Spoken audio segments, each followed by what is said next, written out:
While researching dementia prevention, I stumbled onto the Lancet Commission's 2024 Dementia Prevention Report, and I read through it. When I got to the risk factors, the 14 things that makes Alzheimer's more likely, it got my attention because I recognize myself on that list. Some of my risk is always going to be there.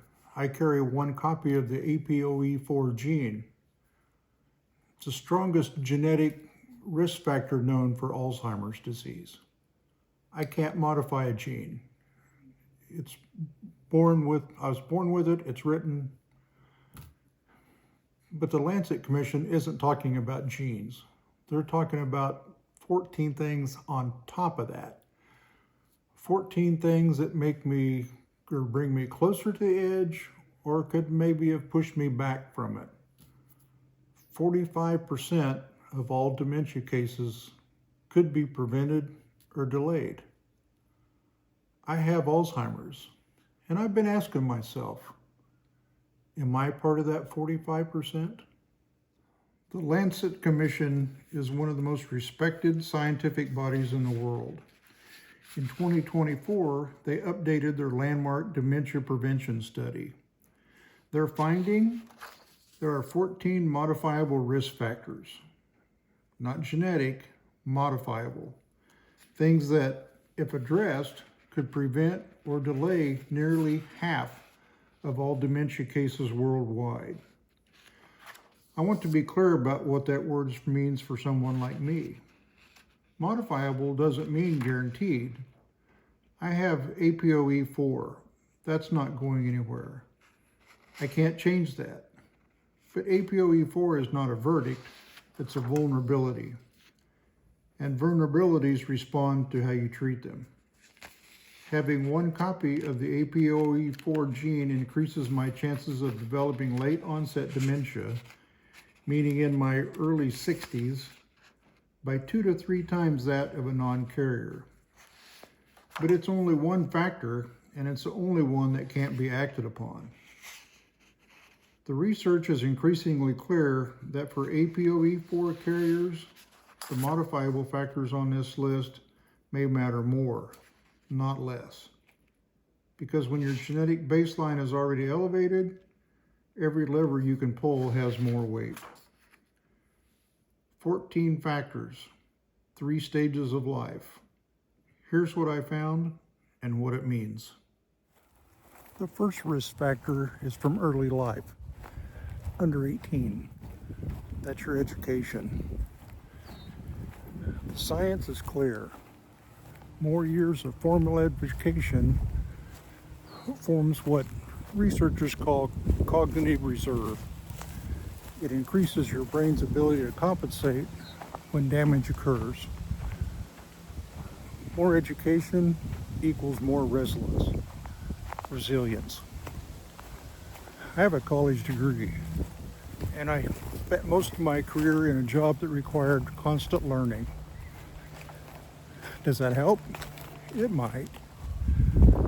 My neurologist thinks that extra resilience that I build up may be one reason I'm still here, still able to make these videos. If you have children, grandchildren, great-grandchildren, please know that education is important. That's not just an abstraction, it's science. It will help them later in life. Now we get to midlife, and this is where the list gets long and personal. There are 10 midlife risk factors. 10. Number 1 is hearing loss. Untreated hearing loss forces your brain to work harder to process sound. Over time, that extra strain accumulates.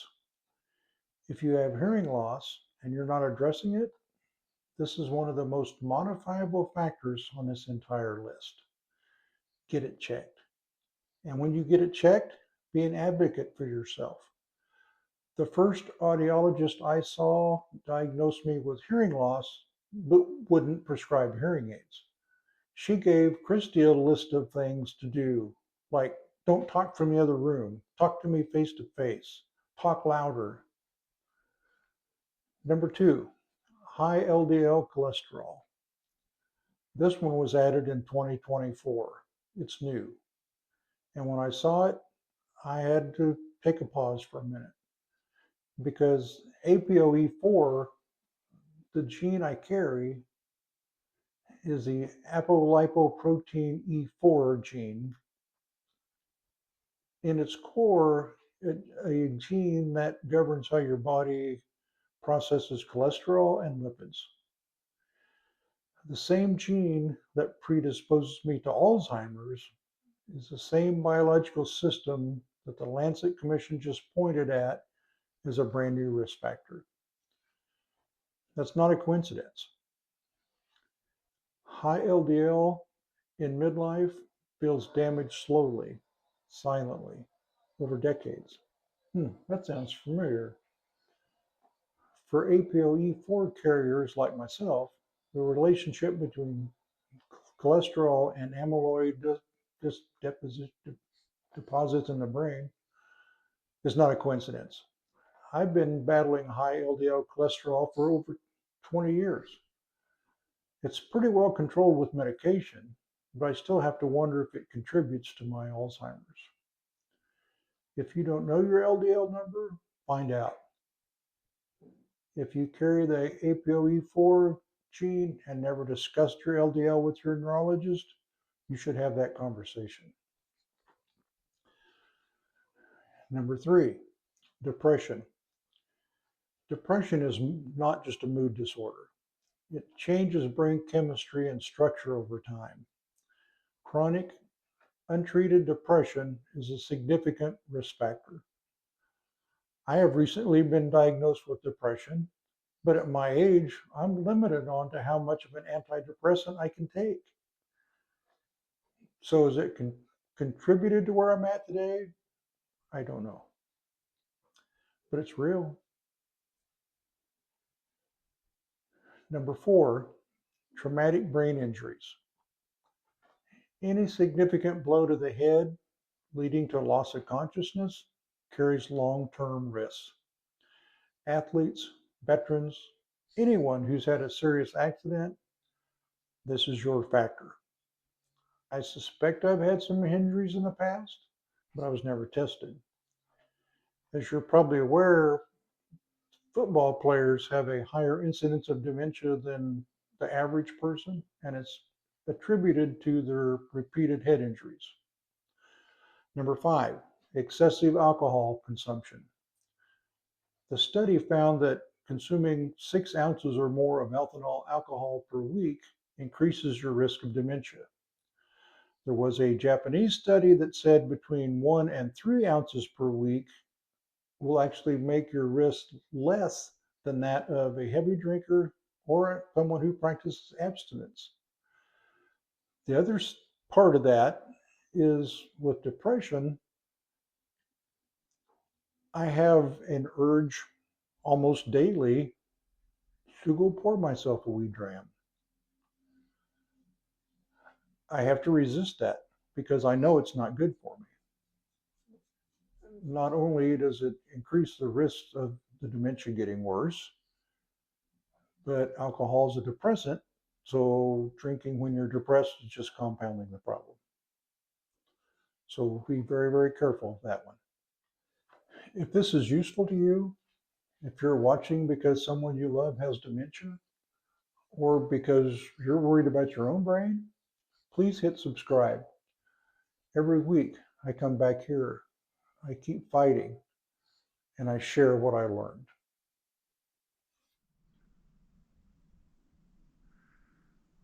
There are 5 more midlife factors. These I'm living with right now. Number 6, physical inactivity. To put it simply, exercise is the single most evidence-based activity we can have to slow cognitive decline. Movement is not optional. I walk. I try to be outside. Some days it's harder than others, but I walk and I try to stay active. Number 7, diabetes, specifically type 2. The mechanisms involved inflammation, vascular damage, and insulin resistance in the brain. Managing your blood sugar is not just about your pancreas, it's also about your brain. Number 8, smoking. I don't smoke. I haven't for decades. And when I did, it was very little. But if you do smoke, here's one more good reason to quit. Number 9, hypertension or high blood pressure. This one I'm managing because my blood pressure has never been a problem. So I'm pretty lucky there. But hypertension is called the silent killer for a reason. It has no symptoms. You can have dangerously high blood pressure for years and still feel fine until you don't. If you're not monitoring yours, please start. Number 10, obesity. Gaining weight as we get older is a natural process. It's one that's hard to beat. Excess weight in midlife is associated with chronic inflammation, metabolic dysfunction, and increased dementia risk. And it compounds. The obesity, hypertension, diabetes, they all work together. There are 3 late life factors, and I want to say something before I list them. People don't often talk about things you can still do at 70, 75, but there are things you can do. The levers you have don't all disappear. Number 1, the biggie is social isolation. A dementia diagnosis can be isolating. People don't know what to say. Friendships can change. The world gets smaller. You start losing freedoms. You start losing independence. But isolation itself is a risk factor. The brain needs social engagement, conversations, connections, relationships. To stay active, it's not a luxury, it's medicine. If you have a loved one with dementia, don't spend all your time around them staring at the TV, scrolling on your phone, or with your nose stuck in a book. Please, please interact with them. Someday you're going to wish you had that time back. This channel is part of my answer to that. You are a part of that. Number 2, air pollution.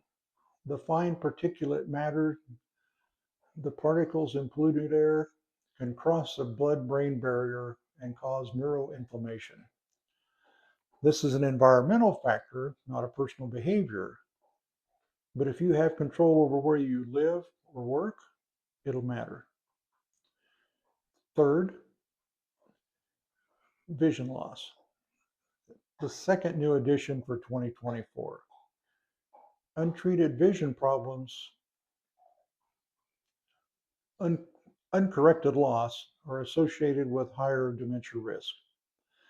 The mechanism is the same as hearing loss.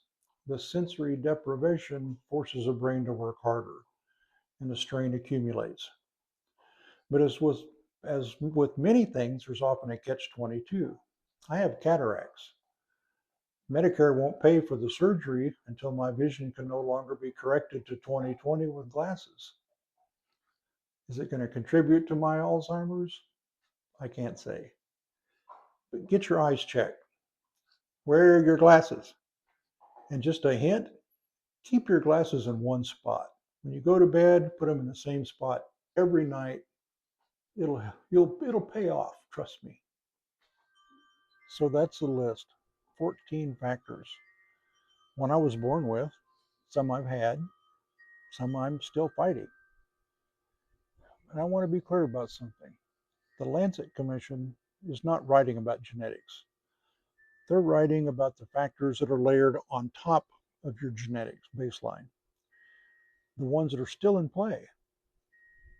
For people who carry the APOE4 gene, like myself, whether it's 1 copy or 2, that message is worth listening to carefully. The gene is real. The predisposition is real. But a predisposition is not a sentence. The other factors you can still change.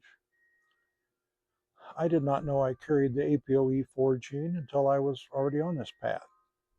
Most people don't get tested. But if you have a family history of dementia, there's now a conversation worth having with your doctor about whether genetic testing makes sense for you. Knowledge doesn't always feel like a gift, but it is. This report is not a blame list. It never was. Nobody handed me these 14 factors at 40 and said, you need to pay attention to this. Nobody connected my APOE4 status to my LDL numbers and said, these two things are talking to each other, and it's not a good conversation. We know more now.